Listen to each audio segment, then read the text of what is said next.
नमस्कार, न्यूज के इकलौते फैमिली शो न्यूज की पाठशाला में आप सभी का बहुत स्वागत। मैं हूं सुशांत सिन्हा। ये वो पाठशाला जहां सबकी क्लास लगती है। और सबसे पहले आपको बता दूं कि आज पाठशाला में किस किस की क्लास लगाने वाला हूं। जो काम करने से सब घबराए, योगी ने, सीएम योगी ने यूपी में वो काम कैसे शुरू कर दिया है। यूपी नतीजों के बाद सीएम योगी क्या मस्जिदें गिरवा रहे हैं जो आरोप लग रहा है, उसकी सच्चाई क्या है आज आपको दिखाऊंगा विस्तार से। कन्नौज से लेकर काशी तक योगी का बुलडोजर कहां कहां चलने वाला है और क्यों चलने वाला है।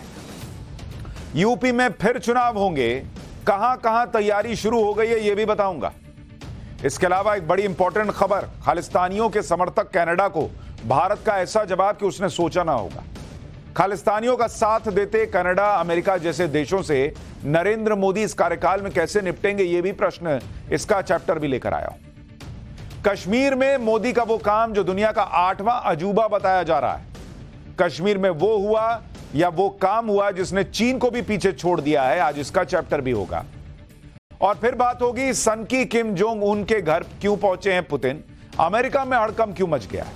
24 साल बाद नॉर्थ कोरिया पहुंचे पुतिन के स्वागत की वो तस्वीरें जो हैरान कर देंगी, आज वो भी आपको दिखाऊंगा। लेकिन सबसे पहले दिन भर की बड़ी खबरों का रिवीजन, उसके बाद पहला चैप्टर।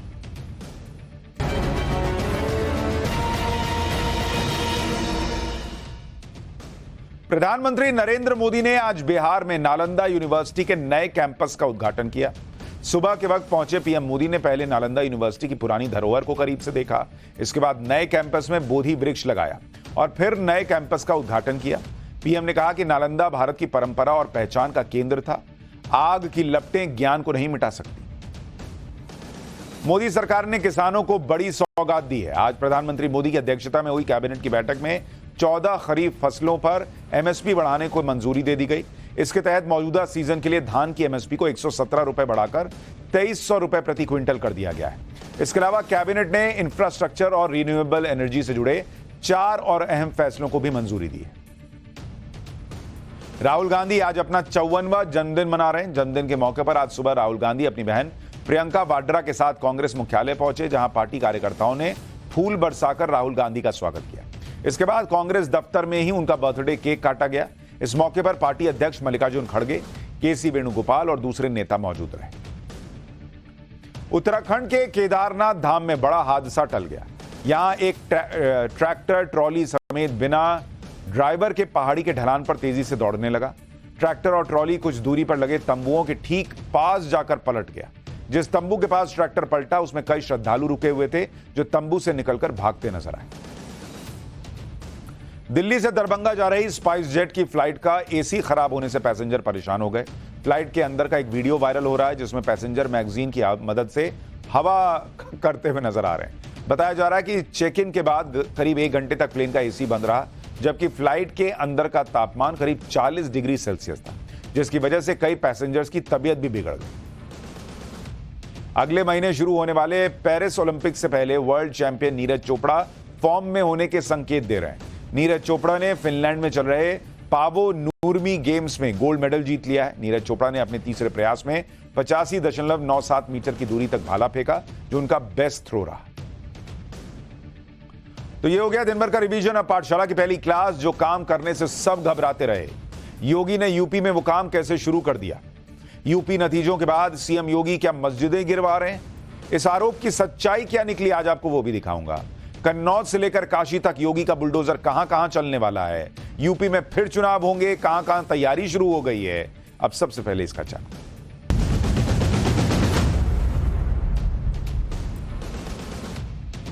इलेक्शन रिजल्ट आए 3 हफ्ते बीत चुके हैं, लेकिन यूपी की बात लगातार चल रही है। यूपी में जिस तरह के नतीजे आए उससे कुछ लोग ये कह रहे हैं कि वहां पर मुख्यमंत्री योगी आदित्यनाथ की धमक पर कुछ असर पड़ेगा।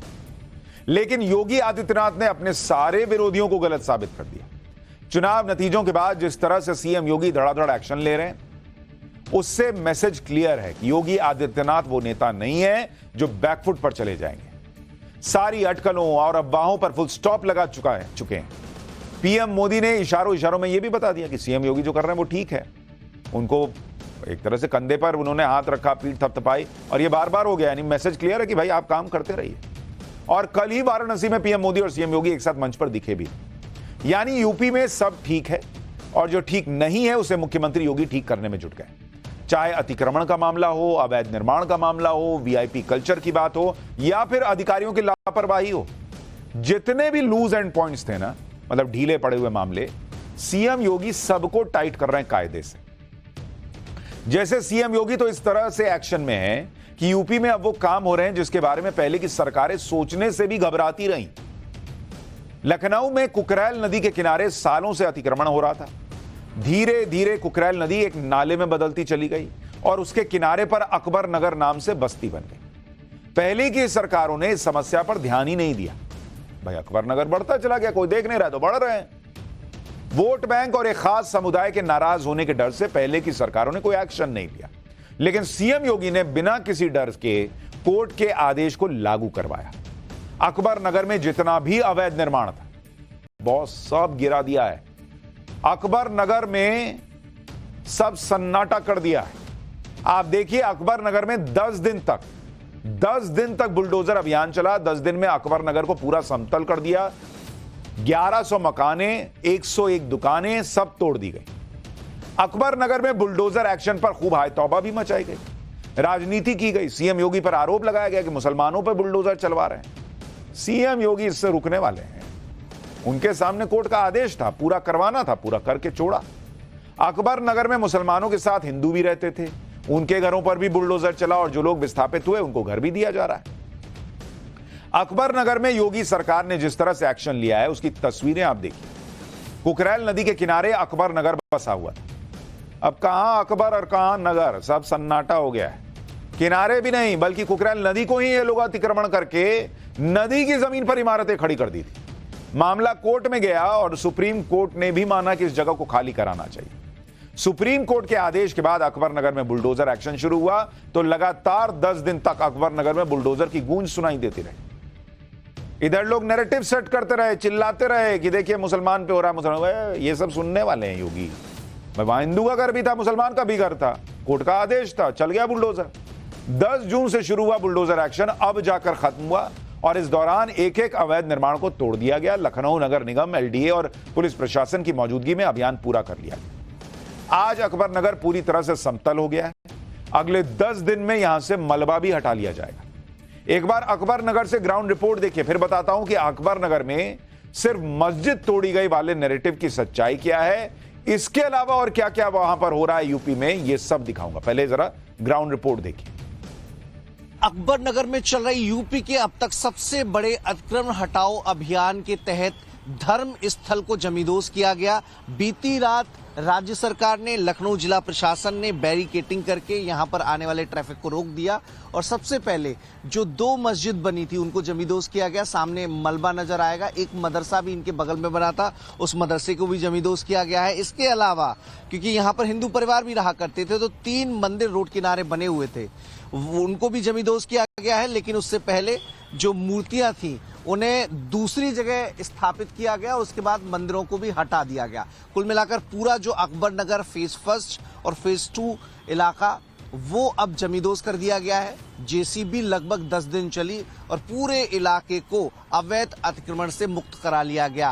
राज्य सरकार की कोशिश थी कि जो बीती सरकारों की गलतियां रहीं, बीती सरकारों ने आंख मूंद कर कुकरेल नदी को नाले में तब्दील होने दिया, उसके खिलाफ एक्शन लिया जाए, योजना बनाई गई। उसे धरातल पर उतारने के लिए एक पूरा प्लान हुआ कि यहां पर जो अवैध अतिक्रमण है उससे कैसे निजात मिले। मामला कोर्ट में भी गया, कोर्ट ने भी राज्य सरकार के पक्ष को सही मानते हुए इस पूरे इलाके को खाली करवाने के निर्देश दिया।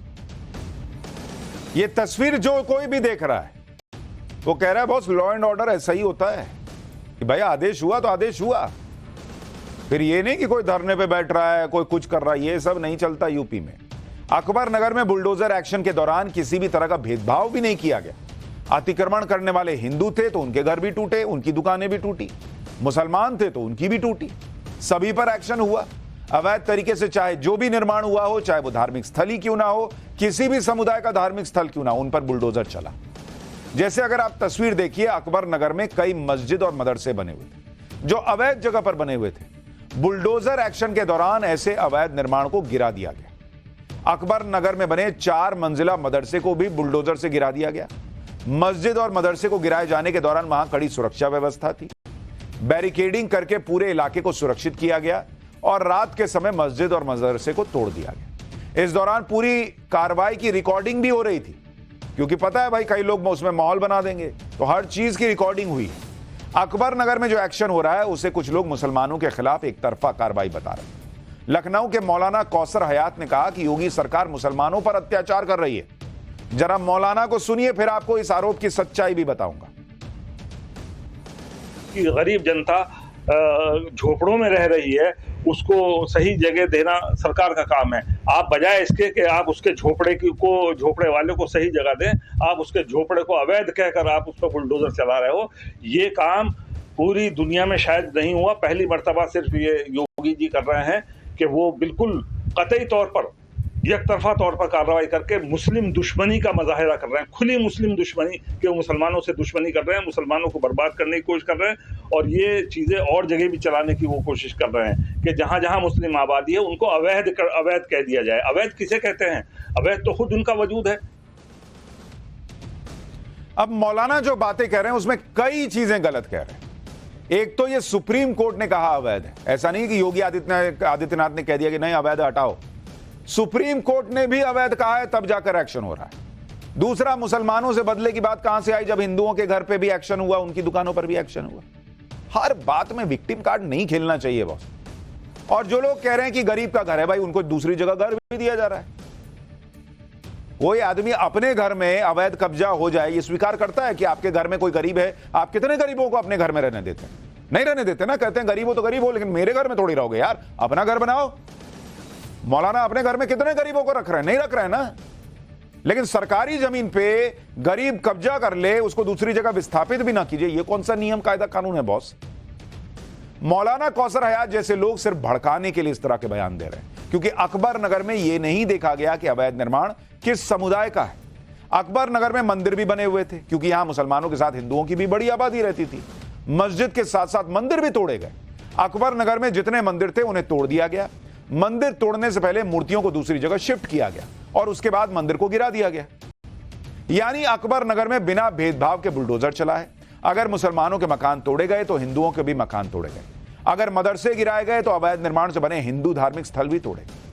अफसोस यह होता है मुझे कि इस देश में हर चीज में एक तो करने वाला गैरकानूनी काम कर रहा है, लेकिन जो कानून का पालन करवा रहा है उसको हर चीज को तराजू पे रख के दिखाना पड़ता है कि देखिए मस्जिद टूटी है तो मंदिर भी तोड़े। अच्छा फिर ठीक। क्यों भाई? अगर मान लीजिए वहां पर सिर्फ मंदिर होता और अवैध जमीन पे बना होता तो नहीं तोड़ना चाहिए था क्या? उसके लिए कोई मस्जिद ढूंढ के तोड़नी चाहिए थी। सेम मस्जिद पे अप्लाई होता। अगर अवैध जगह पे बनी तो क्या एक हिंदू का मंदिर टूटेगा तभी जाकर वो बराबरी मानी जाएगी, नहीं तो फिर वो अत्याचार माना जाएगा। क्या हिसाब इस देश में चल रहा है भाई? आपको यह भी बताता हूं कि अकबर नगर में अवैध निर्माण को तोड़ने के बाद आगे क्या होगा। अकबर नगर में कुकरेल रिवर फ्रंट बनाया जाएगा। साबरमती रिवर फ्रंट की तरह इसे डेवलप किया जाएगा। यहां पर इको टूरिज्म हब तैयार होगा। देश का पहला नाइट सफारी बनाने का भी यहां पर प्लान है। नाइट सफारी में 54 प्रजाति के जानवर होंगे। नाइट सफारी में ट्रैम की भी सुविधा मिलेगी। लखनऊ जू को यहां पर शिफ्ट किया जा सकता है। आसपास के सारे तालाबों को जोड़ा जाएगा। नदी के किनारों पर अलग अलग थीम पर पार्क बनेंगे। कुकरेल रिवर फ्रंट में एडवेंचर एक्टिविटी भी होंगी। यानी कुल मिलाकर कुकरेल रिवर फ्रंट आने वाले समय में लखनऊ का सबसे हैपनिंग प्लेस होगा। यहां इको टूरिज्म का हब बनेगा और सबसे बड़ी बात यह कि कुकरेल नदी फिर से जीवित होगी तो इसका फायदा लखनऊ की ही गोमती नदी को भी मिलेगा। जरा एक रिपोर्ट देखिए, फिर आपको बताता हूं कि कन्नौज से लेकर काशी तक कहां कहां और बुलडोजर चलने वाला है।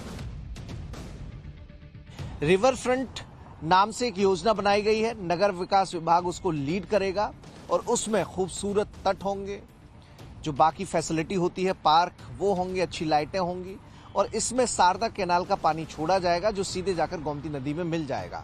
तो जो पुराना रूप था, पुराना आकार था, पुराना स्वरूप था, वो बहाल करने की कोशिश है। और अभी अगर आप देखेंगे इसे, देखिए अभी एकदम नदी को करीब 25 सालों से नाले में तब्दील हो गई है। पूरे शहर की जो गंदगी है वो इसी नदी में आती है और ये जो पानी है वो सीधे गोमती नदी में चला जाता है। तो गोमती नदी का जो रिवर फ्रंट योजना थी वो भी परवान नहीं चढ़ पा रही। अगर कुकरेल नदी में प्राण आ जाएंगे तो गोमती नदी भी अपने पुराने स्वरूप में बहाल हो सकेगी, लेकिन उसके लिए बहुत जरूरी था कि इस पूरे इलाके को खाली कराया जाए। पूरे इलाके को खाली करा लिया गया है और इस एक हफ्ते के भीतर पूरे जो इलाका है उसको समतल कर लिया जाएगा। ऐसा नहीं है कि सिर्फ अकबर नगर में ही अवैध अतिक्रमण हटाया जा रहा है। सीएम योगी का बुलडोजर हर जगह अवैध निर्माण पर चल रहा है। जैसे कन्नौज में भी बुलडोजर एक्शन हो रहा है। कन्नौज में national highway authority of India की जमीन पर अवैध कब्जा करके दुकानें बना दी गई। यहां से नेशनल हाईवे 34 गुजरता है। एनएचएआई ने दुकानों को खाली करने के लिए कहा। जिन लोगों की दुकानें थी उनको मुआवजा भी दिया, लेकिन लोगों ने अवैध कब्जा नहीं छोड़ा। इसके खिलाफ एनएचएआई ने हाईकोर्ट में याचिका दाखिल की।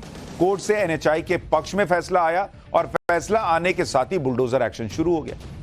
5 थानों की पुलिस के साथ अवैध कब्जे के खिलाफ कार्रवाई शुरू हुई।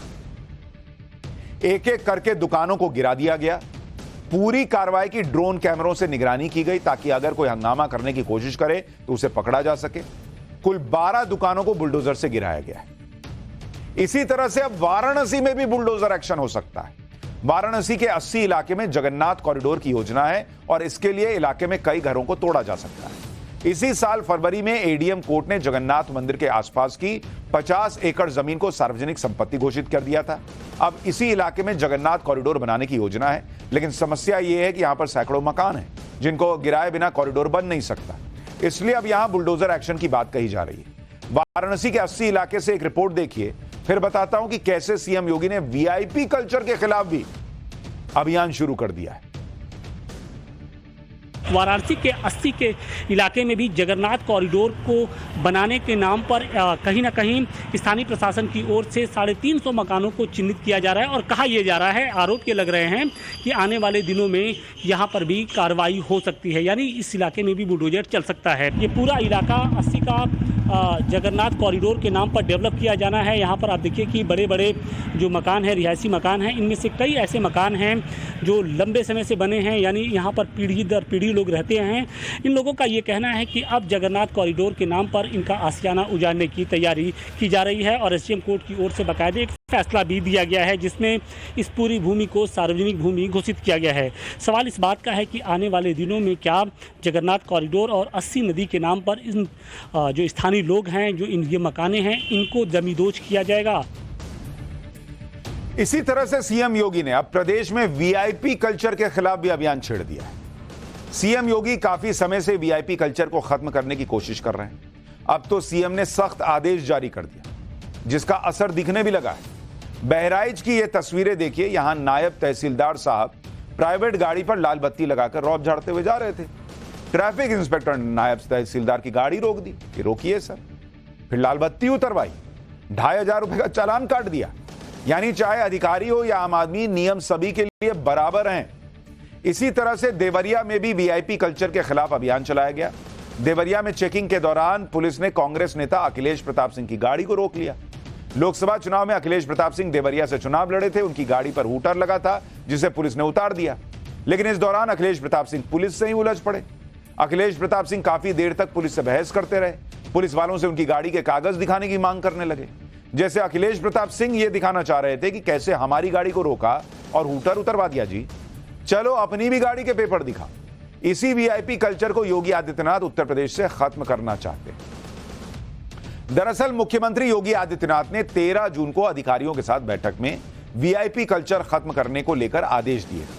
सीएम योगी कैटेगोरिकली कह चुके थे कि सरकारी गाड़ी हो, प्राइवेट गाड़ी हो, किसी पर भी हूटर या प्रेशर हॉर्न नहीं होना चाहिए।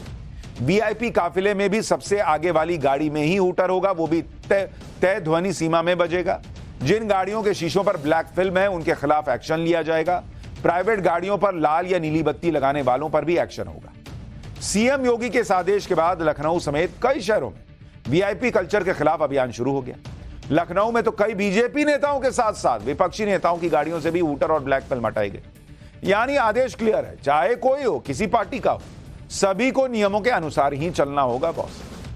यानी मुख्यमंत्री योगी प्रशासन के स्तर पर फुल एक्टिव है, साथ ही आने वाले चुनावों के लिए तैयारी भी कर रहे हैं, क्योंकि यूपी में 10 सीटों पर अब उपचुनाव होने वाले हैं। इनमें से 9 विधानसभा सीटों पर जो मौजूदा विधायक थे अब वो सांसद बन गए, इसलिए वहां उपचुनाव होगा। जबकि कानपुर की सीसामऊ सीट से समाजवादी पार्टी के विधायक इरफान सोलंकी को 7 साल की सजा हो गई। अब आप ये देखिए कि इन सीटों पर फिलहाल क्या समीकरण है, कौन मजबूत है, कौन कमजोर है और क्या हो सकता है। जैसे गाजियाबाद की सीट है विधानसभा की, यहां से विधायक अतुल गर्ग अब गाजियाबाद के सांसद बन गए तो यह सीट खाली हो गई। अपनी विधानसभा सीट पर अतुल गर्ग करीब 70,000 वोट से आगे थे।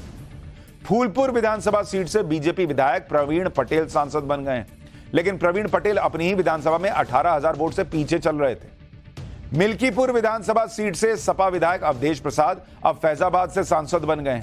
अवधेश प्रसाद को अपनी विधानसभा सीट पर बढ़त मिली हुई। करहल विधानसभा सीट से अखिलेश यादव विधायक थे, जो अब कन्नौज से सांसद बन गए। लोकसभा चुनाव में यहां से समाजवादी पार्टी को तगड़ी बढ़त मिली। कुंदरकी विधानसभा सीट से सपा के जियाउर रहमान बर्क विधायक थे, जो अब संभल से सांसद हैं। कुंदरकी में समाजवादी पार्टी 60,000 वोट से आगे थी। मझवा विधानसभा सीट निषाद पार्टी के विनोद बिंद विधायक थे, जो अब भदोही से सांसद हैं। मझवा विधानसभा में बीजेपी के सहयोगी अपना दल को बढ़त मिली हुई।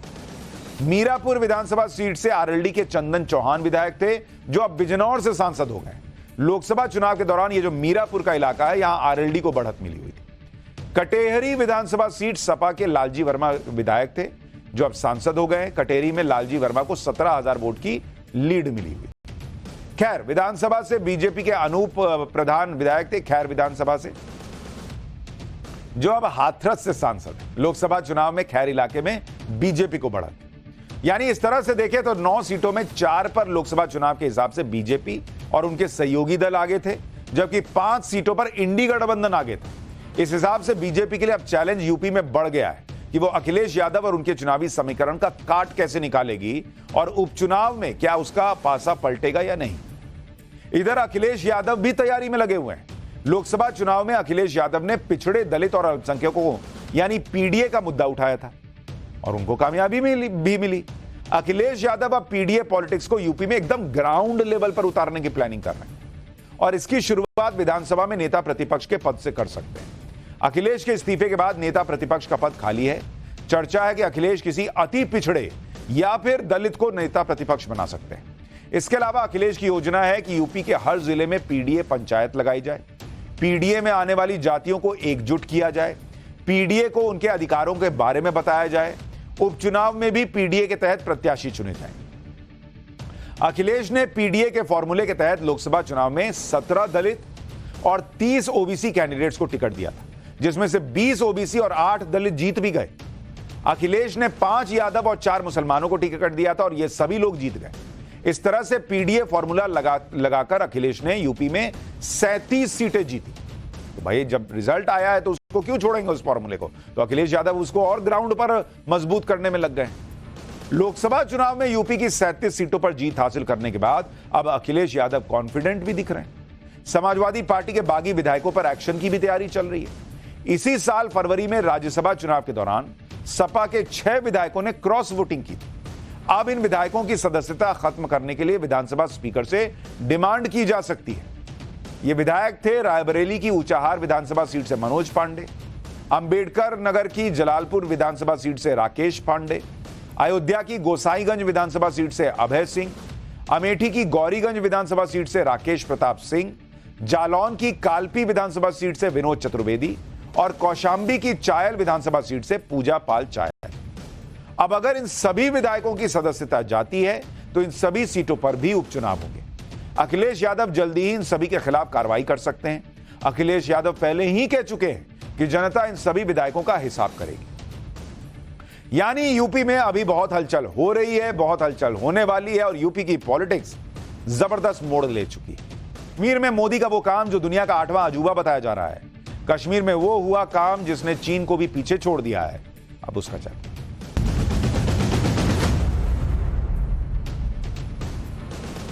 कहने के लिए नरेंद्र मोदी के विरोधी कुछ भी कहते रहे, लेकिन सच यही है कि पिछले 10 साल में नरेंद्र मोदी ने ऐसे ऐसे काम कर दिए जिन कामों को हाथ लगाने की कोई हिम्मत नहीं दिखाता था। ऐसे ऐसे प्रोजेक्ट्स इन 10 साल में डिलीवर हुए बॉस, शुरू नहीं डिलीवर हुए हैं जिन्हें पूरा करना ही नामुमकिन लगता था। लेकिन मोदी है तो मुमकिन है वाली बात ऐसे ही नहीं कही गई। कश्मीर में पीएम मोदी ने वो काम कर दिया जो दुनिया का 8वां अजूबा कहा जा रहा है। यह वो काम है जिसने चीन को भी पीछे छोड़ दिया है। जम्मू कश्मीर में एक ऐसा प्रोजेक्ट बनकर तैयार हो चुका है जिसकी चर्चा पूरी दुनिया में हो रही है। यह कश्मीर का चिनाब रेलवे ब्रिज प्रोजेक्ट है जो दुनिया का, ध्यान से सुनिए, दुनिया का सबसे ऊंचा रेलवे ब्रिज है। यह रेलवे ब्रिज न सिर्फ बनकर तैयार है, बल्कि इस पर ट्रेन भी दौड़ाकर देख लिया गया है और इसका टेस्ट कर लिया गया।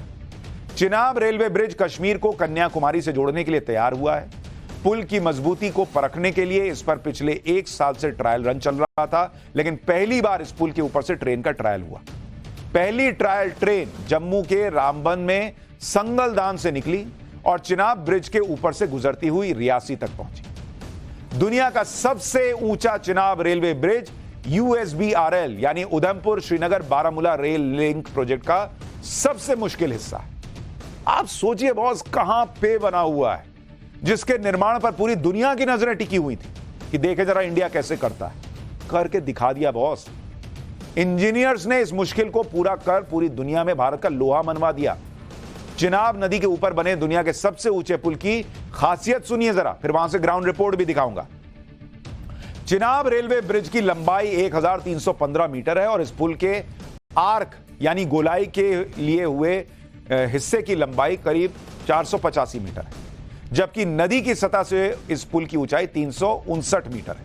यह पुल एफिल टावर से भी करीब 35 मीटर ऊंचा है। वो एफिल टावर पे जाते हैं ना फोटो खिंचाने, और एफिल टावर भैया उससे 35 मीटर ऊंचा ब्रिज बन गया है Bharat railway bridge.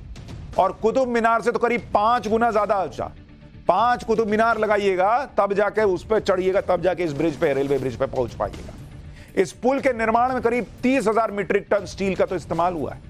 Chenab bridge में कुल मिलाकर 18 पिलर्स हैं। सबसे ऊंचा कंक्रीट पिलर करीब 49 मीटर ऊंचा है और सबसे ऊंचा स्टील का पिलर करीब 130 मीटर ऊंचा है। इस ब्रिज को इतना मजबूत बनाया गया है कि रिक्टर पैमाने पर 8 की तीव्रता वाला भी भूकंप आ गया ना, तो वो भी सलाम ठोक के चला जाएगा कि क्या बना दिए बॉस आप लोग। यह पुल को 260 किलोमीटर प्रति घंटे की रफ्तार से चल रही हवाओं को भी आसानी से झेलने की ताकत दी गई है। यही नहीं, चिनाब रेलवे ब्रिज देश का पहला ऐसा पुल है जिसे DRDO की मदद से ब्लास्ट लोड के लिए भी डिजाइन किया गया है। करीब 40 किलोग्राम विस्फोटक से ब्लास्ट होने पर भी इस पुल पर कोई असर ही नहीं पड़ेगा। झाड़ देगा पुल के, हट इतने में नहीं होता मेरा तो। चिनाब रेलवे ब्रिज को तैयार करने में करीब 1400 करोड़ की लागत आई है और अगले 120 साल तक इस पुल से ट्रेन गुजारते रही है। 120 साल, कई पीढ़ियां निकल जाएंगी, वो कहेंगे अरे गजब बनाया बॉस। और अब तो चिनाब रेलवे ब्रिज पर पैसेंजर ट्रेन शुरू होने का भी काउंटडाउन शुरू हो चुका है। जम्मू कश्मीर के रियासी में ग्राउंड जीरो से जहां यह ब्रिज बना है, रेलवे ब्रिज, हमारे सहयोगी की जरा रिपोर्ट देखिए। बतौर भारतीय आपका दिल गदगद हो जाएगा बॉस, क्या ही इस देश में हो रहा है। फिर आपको इसके फायदे भी बताता हूं। इंतजार की घड़ियां खत्म होने को है। अब कुछ ही दिनों में यहां से रेल गुजरती हुई आपको वादी कश्मीर की ओर ले जाएगी। यह कहना गलत ना होगा, कश्मीर से कन्याकुमारी का जो सपना था पूरा होता हुआ नजर आ रहा है। मेरे पीछे जो आप पुल देख रहे हैं, ये इस समय मैं कहूंगा कि ऑर्डिनरी कोई पुल नहीं है।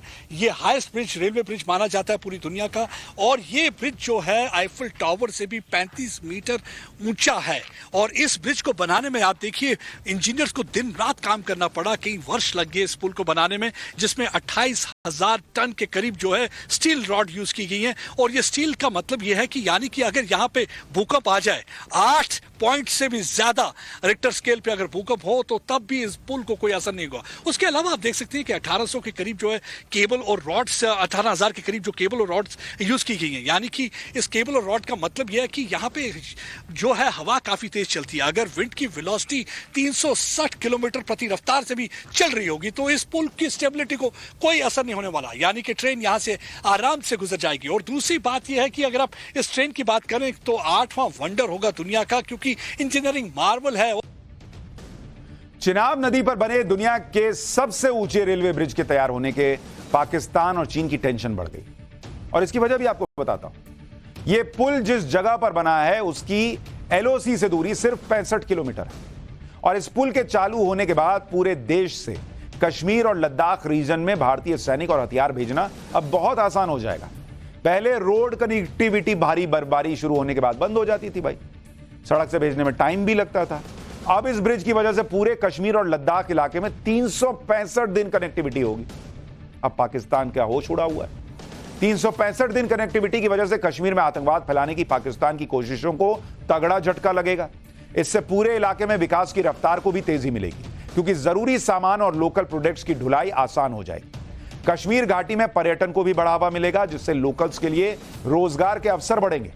फिलहाल इस ब्रिज के आसपास के इलाके में 73 गांव ऐसे हैं जहां केवल रोड या नाव से कनेक्टिविटी है। चिनाब रेलवे ब्रिज के चालू होने के बाद तो इसका स्ट्रैटेजिक इंपॉर्टेंस तो होगा ही, लेकिन पिछले 20 सालों में पुल के निर्माण के दौरान भी इलाके के लोगों की जिंदगी में कई बदलाव आए।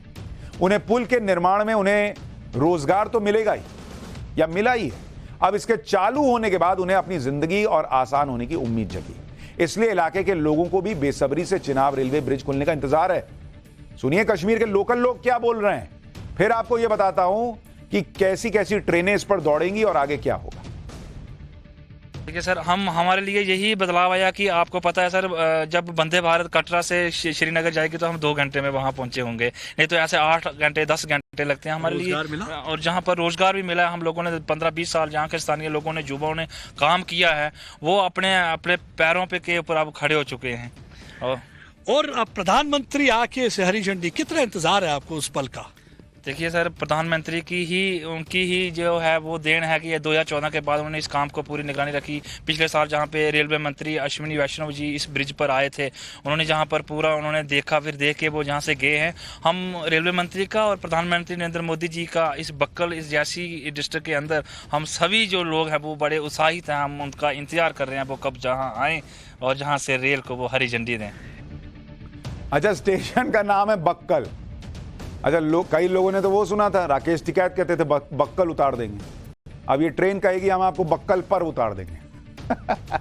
क्या ये मजाक की बात हुई। चिनाब रेलवे ब्रिज पर जल्दी वंदे भारत जैसी ट्रेनें भी दौड़ती नजर आएंगी। इस पुल का निर्माण अगस्त 2022 में ही पूरा हो गया था। इसके बाद पुल के ऊपर ट्रैक बिछाने का काम शुरू किया गया और इस काम को भी 1 साल से पहले यानी मार्च 2023 तक पूरा कर लिया गया, जिसके बाद ट्रायल रन शुरू होने से पहले खुद रेल मंत्री अश्विनी वैष्णव भी चिनाब रेलवे ब्रिज पर पहुंचे और उन्होंने पूरे काम का निरीक्षण किया। इसके बाद पिछले साल स्वतंत्रता दिवस के मौके पर चिनाब रेलवे ब्रिज के पास तिरंगा भी फहराया गया।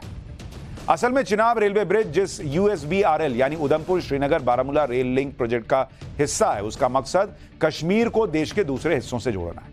इस परियोजना के तहत करीब 37,000 करोड़ की लागत से कुल 272 किलोमीटर लंबी रेलवे लाइन को तैयार करना है। यह रेलवे लाइन उधमपुर से कटरा, बनिहाल, काजीगुंड, श्रीनगर होते हुए बारामूला पहुंचेगी। अलग अलग फेज में 209 किलोमीटर लंबी रेलवे लाइन बिछाई जा चुकी है। इस साल के अंत तक रियासी को कटरा से जोड़ने वाली आखिरी रेलवे लाइन का भी काम पूरा होने की उम्मीद है। इस प्रोजेक्ट के तहत जहां चिनाब नदी पर दुनिया का सबसे ऊंचा रेलवे ब्रिज और दूसरे पुल बनाए गए हैं, तो 38 जगहों पर टनल भी तैयार किए गए। ऐसा ही एक टनल रियासी से चिनाब रेलवे ब्रिज होते हुए संगलदान तक पहुंचने वाले रूट पर भी तैयार हुआ है। इस टनल पर भी ट्रायल रन किया जा रहा है। हमारे सहयोगी की रिपोर्ट, वहां से ग्राउंड रिपोर्ट देखिए, फिर बताता हूं कि चिनाब ब्रिज ने कैसे चीन को भारत से पीछे कर दिया। ये देखिए, ये जो टनल है ये 5 किलोमीटर से ज़्यादा है, मतलब 6 किलोमीटर के करीब है। ये टनल लंबा टनल है, इसमें पूरी इलेक्ट्रिफिकेशन हो चुकी है। आप देखिए, और यहाँ पे लगातार इस समय जो ट्रायल ट्रेन है वो पूरी इंस्पेक्शन कर रही है, वो मूवमेंट कर रही है रियासी से संगलदान, ताकि किसी भी किस्म की कोई कोताही ना हो, क्योंकि इसमें 0.1% की कोताही का भी चांस नहीं रहता। इसीलिए लगातार पहले इसका जो है इंस्पेक्शन किया जाता है, ट्रायल रन किया जाता है, उसके बाद फिर यहाँ पे कमिश्नर आते हैं, फिर वो इंस्पेक्ट करते हैं, उसके बाद हरी झंडी दिखाई जाती है और उसके बाद हमारे यहाँ पे VVIP आएंगे प्रधानमंत्री नरेंद्र मोदी और यहाँ से रेल को हरी झंडी दिखाते हुए कश्मीर की ओर मूवमेंट करवा देंगे। और इसी पल का इंतजार था। फाइनल काउंटडाउन शुरू हो चुका है। अब कुछ ही दिनों की बात है जब लोगों के चेहरे एक बार फिर से हंसते मुस्कुराते हुए नजर आएंगे। चिनाब रेलवे ब्रिज के निर्माण से पहले दुनिया चीन के बेईपान जियांग पुल को अजूबा मानती है, जो दुनिया का सबसे ऊंचा पुल हुआ करता था। चीन ने गाड़ियों की आवाजाही के लिए इस पुल को बनाया। इस पुल की ऊंचाई करीब 565 मीटर है। ये देखिए, उस पुल की तस्वीर दिखा रहा हूं। लेकिन चिनाब रेलवे ब्रिज की खूबसूरती और इसकी दूसरी खूबियों ने कई पैमानों पर चीन की तकनीक को भी पीछे छोड़ दिया। चिनाब नदी पर बना यह रेलवे पुल कश्मीर में विकास की रफ्तार का भी बड़ा प्रतीक माना जा रहा है।